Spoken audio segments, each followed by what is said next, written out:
Well, let's call the meeting to order. As roll call, let the record reflect that everyone is present except for Randy Camp. Approval of the agenda, I would suggest that we reverse the items on the agenda so we can move forward. To have a motion to that effect. I so move. Second. And a second. All in favor say aye. Aye. All opposed, no. So the agenda has been moved so we can go ahead and start with, well, next is the minutes from the previous meeting. Has everybody had a chance to look at the minutes from the previous meeting? Yes. Any additions or corrections, deletions? Entertain a motion to approve. I move we approve. Second. And a second, motion and a second. All in favor say aye. Aye. All opposed, no. Report from code officer? Nothing to report other than the amendments that the planning commission did, the amendments to the zoning ordinance from, I believe, amendment number 14, those did pass by the city council last Tuesday night with the changes that we were discussing earlier prior to the beginning of the meeting, which was some changes to the mini storage requirements. Other than that, they all passed from planning commission's recommendation in November. And that's all I have. All right, thank you. Old business, is there any old business to come before the commission? New business. Under new business, we'll start with item number 2, request for, no, I'm on the wrong month, excuse me.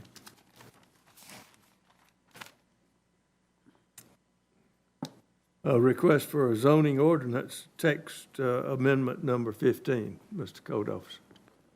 Thank you, Mr. Chairman. So this is another round of amendments that are going through for planning commission's consideration for recommendation, and I'll just jump into those. These are not as detailed and as lengthy as the previous amendments. So first, we're adding some land uses to the M1 zoning district category. Currently inside the city of Monroe, we have, I think there's 4 parcels in the city that have restaurants on them that are actually zoned M1. So they're not technically conforming or anything for that matter. They're not allowed.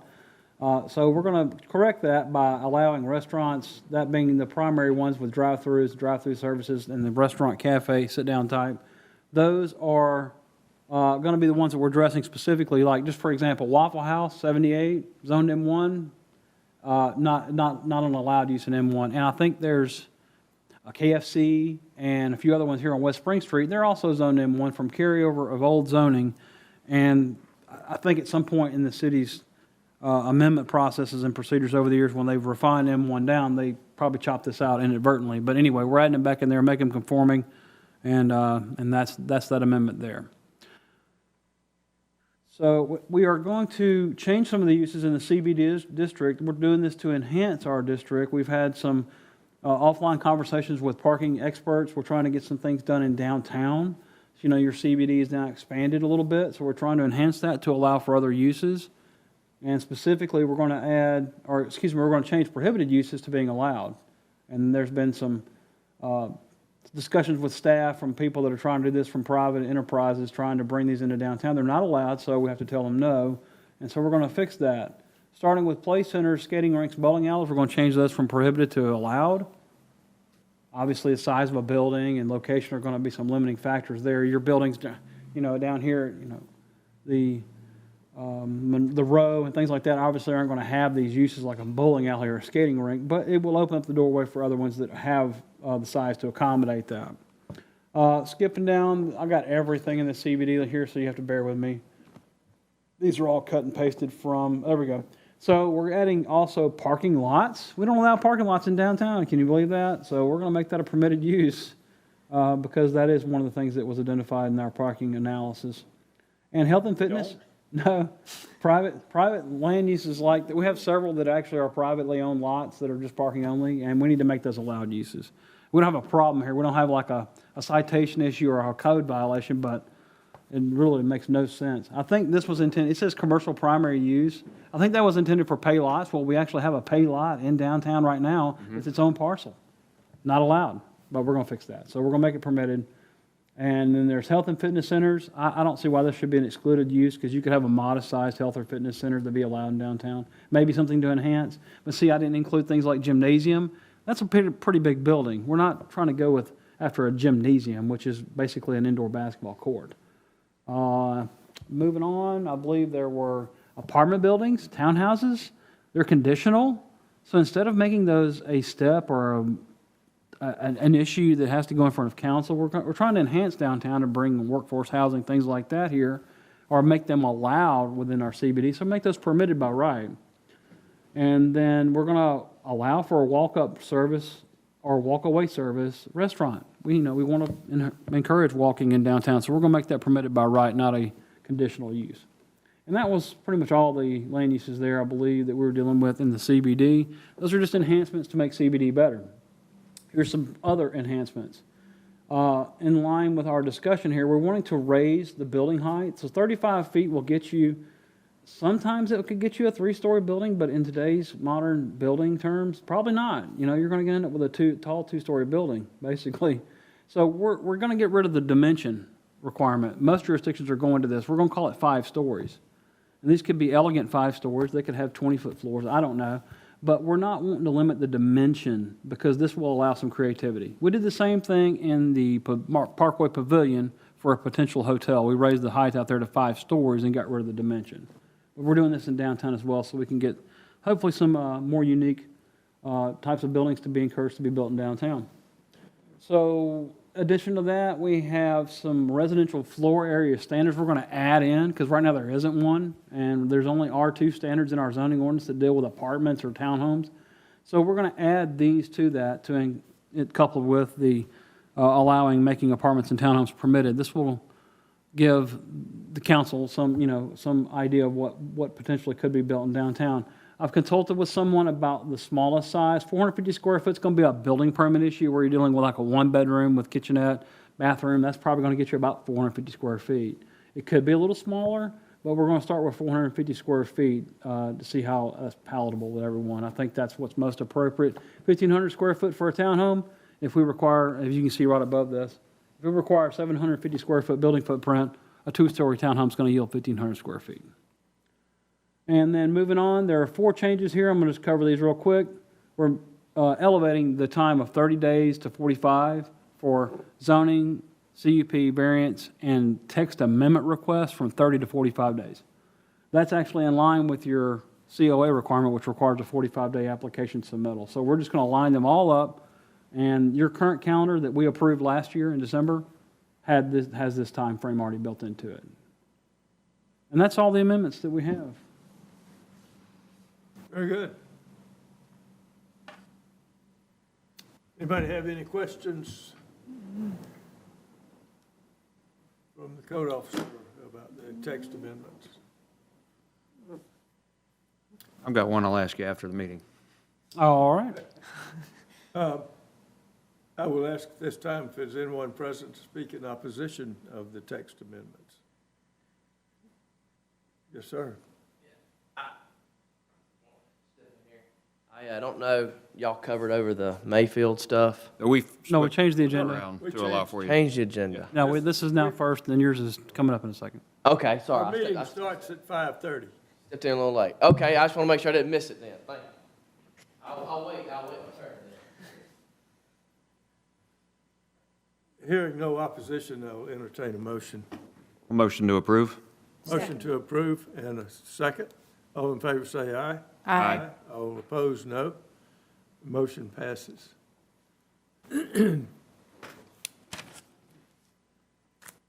Next item is a request for a COA to expand outdoor self-service mini warehouses at 400 Mayfield Drive. Mr. Code Officer. Thank you, Mr. Chairman. The COA request in front of Planning Commission, this is for an existing site, 400 Mayfield Drive. They've already been approved under 2 previous COAs for 6 mini storage buildings and an office building. You see it's accessed on the plan behind you off Mayfield Drive. They're asking for another COA to expand the mini storage operation to allow for 2 additional buildings. Just to give you some idea, they're going to look just like the ones that are built out there now currently, except they'll be on the Mayfield Drive side of the site. And we are recommending approval based on our analysis provided in your report that deals with the most recent amendment that we discussed at the beginning of the meeting about limitations on mini storage. So this application was submitted prior to that amendment going into effect. So this application was submitted prior to that, so it's subject to the ordinance in effect at the time it was submitted. So these conditions are reflective of that under the current COA rules for when COAs, how long they last, and when they go into effect. And then when they're, the rules for those effectiveness, the effect of the permit inside of the COA itself is 6 months. If they've gotten a COA approval from this commission and they take no action, it's null and void. That's in your ordinance right now under 643.4 Part 10 of the zoning ordinance. The wording in this is basically extracted straight out of that zoning ordinance requirement. And then we've also coupled over the sign approval from the previous COA, so that carries on, and it's under this COA as well. But we're proposing a recommendation of approval subject to those 2 conditions, and that's all I have. And would you state those 2 conditions? I can read them, sure. So the signs and conditions of approval under Certificate of Appropriateness number 1043, it shall also apply to this Certificate of Appropriateness approval. And then the proposed outdoor self-service mini warehouse buildings shall be built in accordance with the representative photographs and written description of the project. The proposed outdoor self-service mini warehouse buildings shall be completed within 18 months from the date of issuance of this Certificate of Appropriateness approval. If construction of the proposed outdoor self-service mini warehouse buildings has not commenced within 6 months from the date of issuance of this Certificate of Appropriateness approval, the COA shall become null and void. Thank you, sir. Anyone present to speak for this request? Yes, sir. Yes, sir, thank you. Okay. I've got just some bullet points here, I'll pass it on to y'all. I'm just gonna kind of look at them. Give y'all something to read on. While I'm going through. Thank you.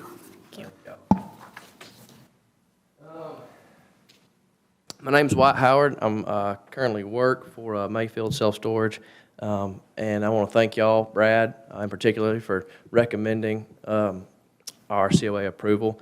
One question we had was regarding the 6-month time frame that's in the COA ordinance that's referenced there.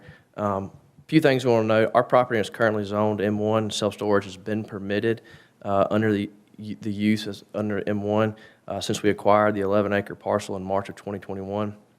In the event that the proposed zoning change is approved, self-storage on the entire site will remain an allowed but non-conforming use for the entire site. Given the recent discussion around the proposed change to the zoning language and for the avoidance of doubt, we have applied for the COA for our site, showing the full build-out that was pictured on that lower lot, which is submitted prior to the adoption of any zoning change and is allowed as a right as is outlined in the Planning Commission's recommended of approval. We're almost complete with Building 4. I don't know, the pictures weren't up there, and we expect to deliver that product within the next month. We've also poured the slabs for Building 5 and 6, which will allow us to complete these buildings faster with less disruption as the site is stabilized and whether or not impact the construction while we're doing that. Given that we've already poured the slabs for Buildings 5 and 6, we would like to construct those buildings in order and then do the building lots 7 and 8 after that. As such, we're asking for an extension to the 6-month deadline imposed in the COA to at least 18 months to start the construction of buildings 7 and 8, which are on the lower lot. Essentially, our plan was to build 4, 5, 6 based on a lease up, which we've acquired 70% occupancy in the first 3 buildings since we've opened our doors in May, thus stating the demand that we have for self-storage here in the community. We've already have a wait list for building 4, which is under construction, which will be delivered in a month, like I stated, if we begin construction within 6 months, which is one of the conditions for building 7 and 8, we would be essentially skipping over the 2 slabs we have poured on the top lots. It just, from an aesthetically pleasing point of view, from what we've built and what we have on site, it'd be more advantageous for us to build it in order as we slowly lease up. And we believe that if we have an extension for 18 months to give us construction for building 7 and 8, that'd be helpful. I know I kind of went on a lot there. That's why I provided a sheet of paper. But Is your group aware, may I ask a question?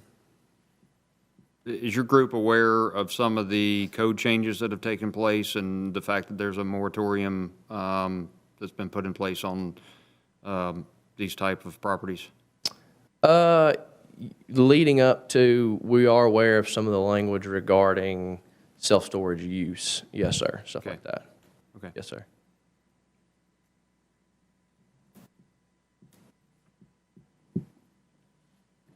That's the only question I had. Any other questions?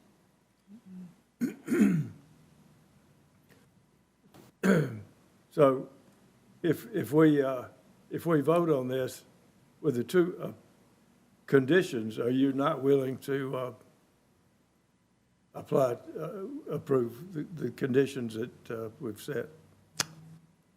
We're grateful for what you guys allow us to do and conduct business here in the city of Monroe.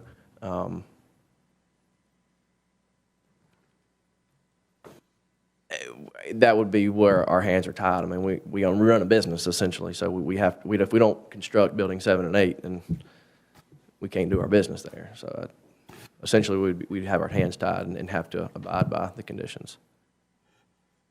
Okay. Yes, Any sir. other questions? Thank you. Thank y'all. And I'll entertain a motion. Mr. Chairman, can I ask the planning commission, may I ask the applicant a question? Yes, sir. Okay. I just want, so Laura, maybe you need to help me with this. So have you gotten full building permits for which buildings? Do you have one for building 5? So you've got a full building permit for 5. 4's under construction, almost complete. Yes, sir. Right. And 5 we've issued a permit for 5. And 6. For 5 and 6. Yes. Correct. Okay. I just want, well, because we do have, when you submitted this COA request, and that they wouldn't know this is not part of the COA, but you did submit a building application for building 7. Yes, sir. In anticipation of the potential ordinance change, yes. I don't sir. know if it's a typo or it says building 6 and 7, but does that seem like that would be a typo to you? Because this is for the buildings we're talking about right now is what I'm On getting. the 2 lower, yes, sir. Then that would be actually buildings 7 and 8. 7, 8, yes, sir. So but this was an application submitted on January 3rd, and based on, if they approve this tonight, we can grant this permit to build it tomorrow, basically. I think it has to go through a plan review still with Pat, but we would consider this an active application, so there's nothing stopping us from approving this permit and Pat's review to finish out building 7 and 8. So I'm saying, like, you're already ahead of the curve as far as any delays in timing, as far as this commission's concerned on approvals beyond what Pat would have to do in a site development plan. You're kind of ahead of the curve a little bit in timing. I guess my question is, if you guys aren't ready to build buildings 7 and 8, then this permit should not have been submitted. Just because we can grant this to you. I mean, you paid fees and everything. Right. But within the 6 months, though. So that was our question, was there a possibility, could we extend it past the 6 month where we would have to begin construction then?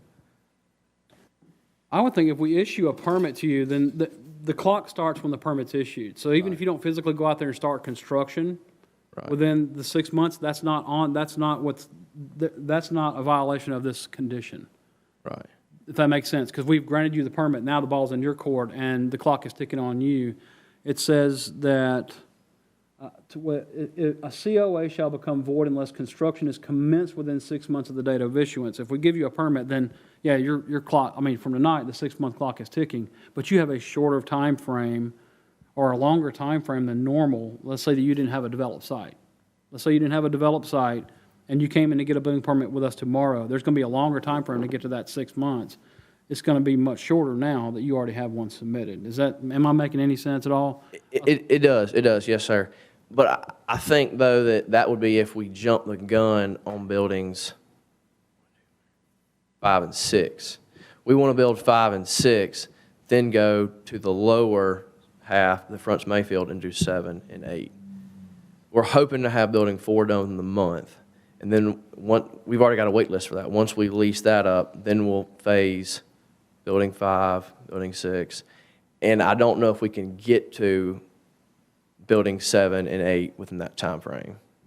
I mean, some of these are electives that are decisions you guys are making, this isn't something the city is dictating. So we've granted the ability for you to build these. I don't know what else to say to that. The timing issues are kind of the decision of you guys. The city's not trying to dictate when you build these. But would it not be, our timing is now directed by what this ordinance would implicate to us, though? That's correct. I think primarily because now your site is considered non-conforming, and you submitted an application prior to that going into effect. When this COA expires, then you're subject to the conforming rules.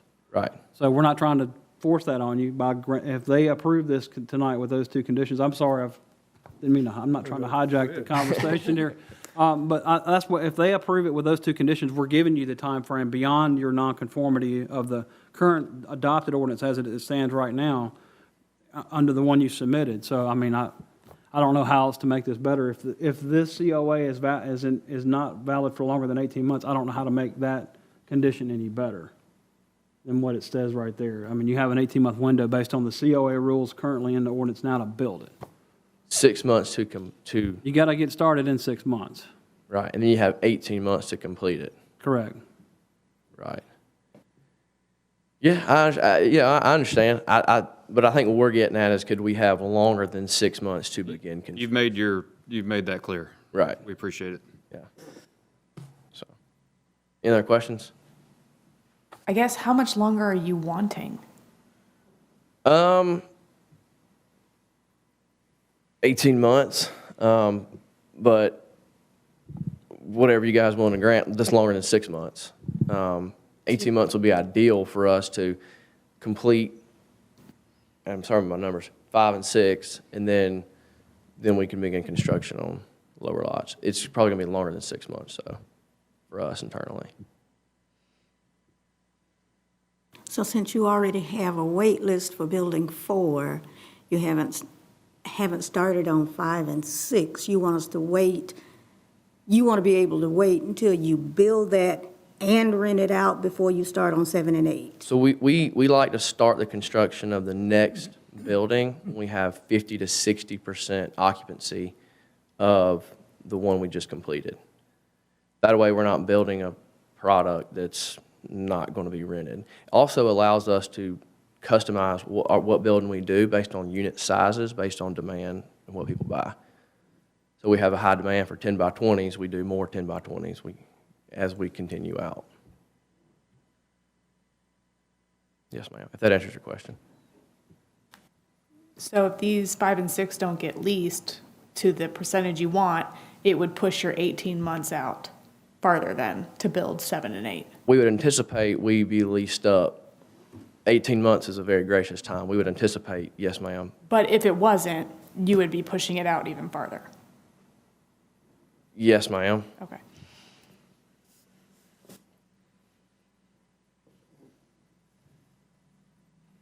Any other questions? Thank you very much. Yes, sir. Thank y'all. I'm open to a motion. I will motion to approve with the 2 stated staff recommendations to be followed. Motion to approve with conditions. Second. In a second, all in favor say aye. Aye. Aye. All opposed, no. The motion is passed with conditions.